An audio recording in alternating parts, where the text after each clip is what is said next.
Hello mga kananay, nandito na naman po ulit ang iyong social dirangina na hindi afford. Ngayon araw po ay magluluto tayo ng hindi ko alam kung anong pangalan.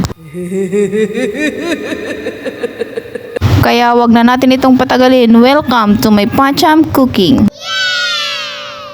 At dito nga ay nagpainit lamang ako ng kawali at nilagyan ko ng kaunting mantika at saka ko naman isinunod yung bawang. Inantay ko lamang itong maluto at saka ko naman dito isinunod yung sibuyas.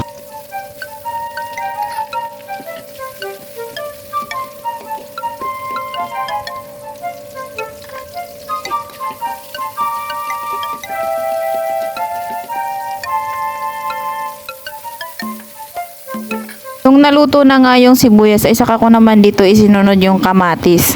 At antayin lang natin na maluto.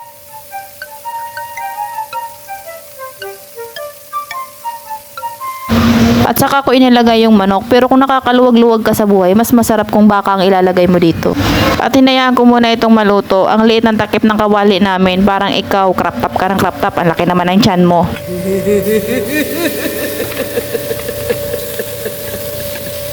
Pagkaluto nga ng manok ay inilagay ko na dito yung sitaw tsaka yung ampalaya. At tinimplahan ko lamang ito ng kaunting tuyo tsaka kaunting paminta.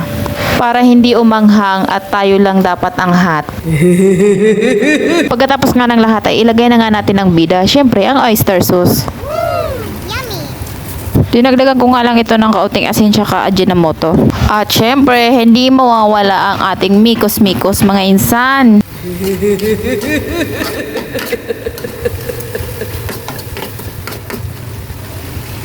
Sorry na sa takip ng aming kawali na malawini na po. Makalipas nga ang ilang minuto ay luto na po ang ating ulam. O siya, bahala na kayo dyan. Kung gusto nyo ang mga ganap ko sa buhay, pakisundan na ako at babalikan kita. Maraming salamat po sa panonood. Hanggang sa muli, paalam. Please like, follow, and share.